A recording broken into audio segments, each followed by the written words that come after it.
Halo semua, perkenalkan nama saya Cindy Riamanek dengan NIM 1901060047 kelas D. Di sini saya akan menjelaskan sedikit mengenai materi senyawa eter guna memenuhi tugas kimia dasar 1.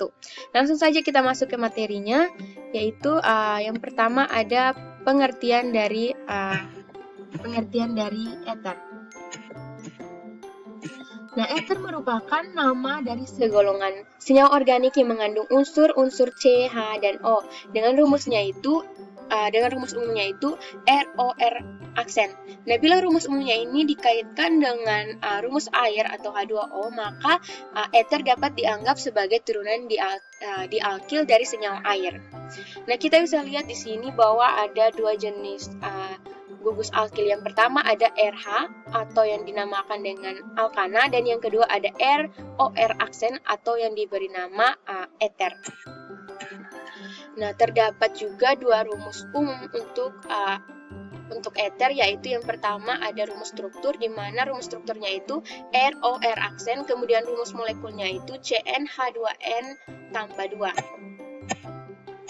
Berikutnya ada pembuatan eter, di mana umumnya eter dibuat dari dehidrasi alkohol, di mana dietil eter dapat dibuat melalui pemanasan etanol dengan asam sulfat pekat pada suhu sekitar 140 derajat Celcius hingga reaksinya itu dehidrasi sempurna. Nah, waktu yang diperlukan untuk mencapai kesempurnaan dari reaksi dehidrasi itu waktunya itu antara 120 sampai 140 derajat Celcius. Sehingga jika reaksi ini berjalan sampai 140 derajat Celcius, maka dia bisa dikatakan sebagai reaksi dehidrasi sempurna.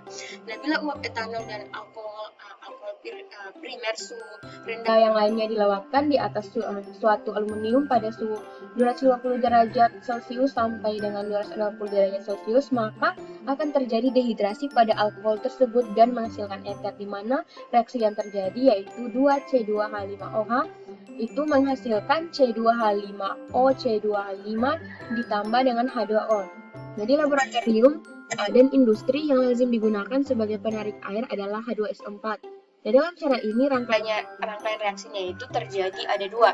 Yang pertama ada C2H5OH bereaksi dengan H2SO4 menghasilkan C2H5OSO3H itu ditambah dengan H2O. Kemudian reaksi yang kedua yaitu C2H5OSO3H bereaksi dengan C2H5OH menghasilkan C2H5OC25 ditambah dengan H2SO4.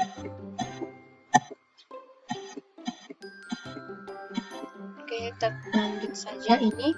Kemudian ada rumus dari gugus fungsi eter, di mana seperti yang sudah dibahas pada artikel tentang alkohol, disebutkan bahwa rumus umum dari eter dengan rumus umum dari alkohol itu sama, yaitu CnH2n tambah 2O. Di mana perbedaan mendasar antara alkohol dan eter ini hanya terdapat pada gugus fungsi dari eter sendiri, yaitu gugus fungsinya yaitu yang O, atau sering dirumuskan juga dengan ROR aksen. Nah, contoh paling sederhana dari senyawa eter adalah C3OCH3. Nah, pada senyawa eter tersebut terdapat dua buah alkil R yang sama, yaitu ada CH3. Dan contoh lain dari senyawa eter diantaranya ada CH3, CH2O, CH3. Nah, pada senyawa eter tersebut terdapat dua buah alkil, yaitu ada CH3 dan CH2 yang disebut dengan etil, dan ada CH3 yang disebut dengan metil. Jadi untuk penamaannya itu, kalau misalnya ada CH3 dengan CH2 itu disebut etil atau dinamai etil, sedangkan hanya ada CH3. Jika hanya ada CH3 maka diberi nama metil. Berikutnya, lalu seperti pada cara memberi nama senyawa-senyawa tersebut, maka kita langsung saja masuk ke proses penamaan etil atau tata nama senyawa etil. Nah, ini bisa kita lihat juga dipaparkan gugus fungsi dari etil. Next, di sini ada tata nama eter, di mana penamaan eter ini dapat dilakukan dengan dua cara. Yang pertama, penamaan alkil eter atau dengan cara trivial, dan yang kedua menurut sistem IUPAC. Nah, gugus OR ini disebut dengan gugus alkoksi, sehingga penataan nama senyawa eter ini dimulai dengan nama gugus alkoksi atau alkoksi alkana, kemudian diikuti dengan nama rantai utamanya. Nah, yang pertama yang akan saya jelaskan yaitu penamaan alkyl ether atau trivial, penamaan secara trivial. Di mana yang pertama yang harus kita lakukan yaitu nama kedua gugus alkyl itu disebut terlebih dahulu atau diurutkan berdasarkan abjad. Kemudian ditambahkan dengan kata ether di belakangnya. Nah, jika kedua gugus alkyl itu sama, maka diberi awalan di. Nah, tata nama trivial ini untuk senyawa ether sangat sederhana, dengan menyebutkan nama-nama dari gugus yang terikat pada atom oksigen dan kemudian ditambahkan dengan kata ether. Nah, contohnya yaitu ada CH3O, CH2, CH3. Nah, ini diberi nama etil metil ether dikarenakan pada bagian kiri dari atom oksigen itu terdapat CH3, sedangkan bagian kanannya yaitu ada CH2, CH3, di mana seperti yang telah saya jelaskan tadi bahwa jika terdapat ikatan CH3 maka diberi nama metil, sedangkan jika terdapat CH2, CH3 maka diberi nama etil, sehingga penamanya yaitu etil metil ether harus sesuai juga dengan abjad. Nah, contoh yang kedua yaitu ada CH3, CH2O, CH2, CH3.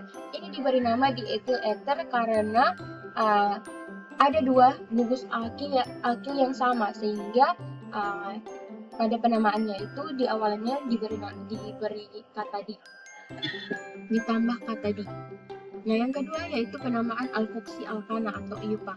Nah, penataan nama senyawa ether ini dimulai dengan nama gugus alkoksi, kemudian diikuti nama rantai utamanya.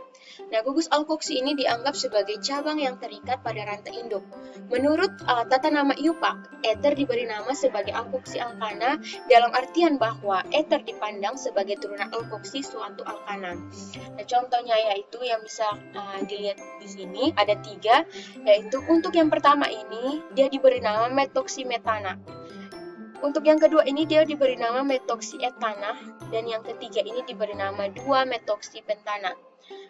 Nah, kenapa diberi nama 2? Karena di sini cabangnya ini terdapat pada rantai yang kedua, sehingga diberi nama metoksipentana. Pentana karena rantainya ini ada sebanyak 5. 1, 2, 3, 4, 5. Oke, selanjutnya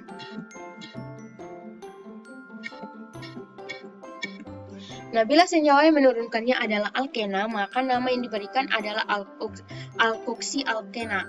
Nah, ini pun berlaku untuk jika senyawa yang diturunkannya itu adalah alkuna, maka namanya juga akan berubah. Misalnya ini dia berubah menjadi alkuna, maka namanya yaitu alkoksi alkuna, ataupun alkena maka alkoksi alkana, mohon maaf. Nah, sebagai contoh ada di sini 1-metoksipropana yang mempunyai rumus CH3OCH, kemudian di sini karena dia alkena maka dia rangkap 2, kemudian CH3. Kemudian ether yang mengandung gugus aryl dinamakan alkoksi aryena. Nah, sebagai contohnya yaitu ada metoksibenzena. Ini bisa dilihat pada gambar.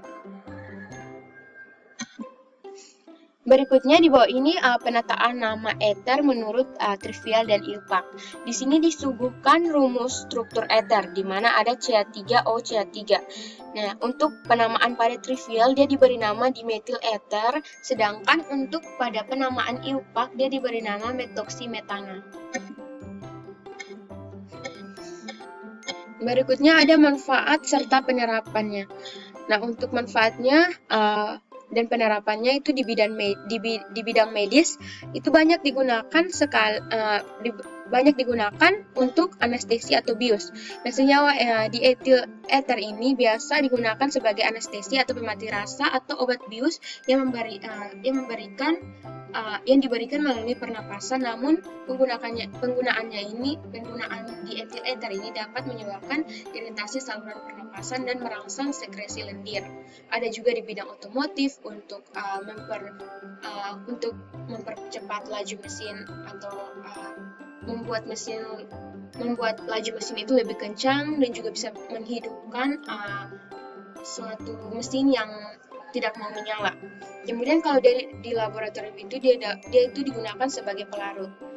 Nah, ada juga dampak dari penggunaan senyawa eter, yaitu eter dapat menyebabkan mual dan muntah selama waktu pemulihan jika terjadi terkena senyawa eter. Kemudian eter merupakan bahan yang mudah terbakar karena eter mudah tersulut oleh kobaran maupun percikan api.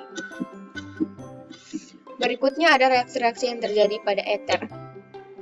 Nah, eter secara umum itu memiliki reaktivitas kimia yang rendah, walaupun ia lebih reaktif daripada alkana. Nah, beberapa contohnya yaitu ada pembelaan eter, ada pembentukan peroksida, dan sebagai basa Lewis. Dimana walaupun eter tahan terhadap hidrolisis, ia dapat dibelah oleh asam-asam mineral seperti asam bromat dan asam iodat. Berikutnya ada pembentukan peroksida, di mana eter primer dan sekunder dengan gugus CH di sebelah oksida eter dapat membentuk peroksida, misalnya dietil eter peroksida. Dan reaksi ini memerlukan oksigen atau udara, dan dipercepat oleh cahaya, katalis logam, dan aldehida. Nah, peroksida yang dihasilkan dapat meledak, oleh karena itu diisopropil eter dan tetrahidrofural jarang digunakan sebagai pelarut. Nah, yang terakhir ada sebagai basa Lewis, di mana eter dapat berperan sebagai basa Lewis maupun basa Bronsted, di mana asam kuat dapat memprotonasi oksigen. Dan ini akan menghasilkan ion onium. Contohnya, dietil eter dapat membentuk kompleks dengan boron trifluorida, yaitu dietil eter BF3OET2. Nah, eter juga berkoordinasi dengan Mg2 dalam reagen Grignard dan polieter, misalnya eter Macoya. Dan ini dapat mengikat logam dengan sangat kuat. Nah, mungkin sedikit penjelasan singkat dari saya. Atas perhatiannya, saya ucapkan terima kasih. Selamat siang.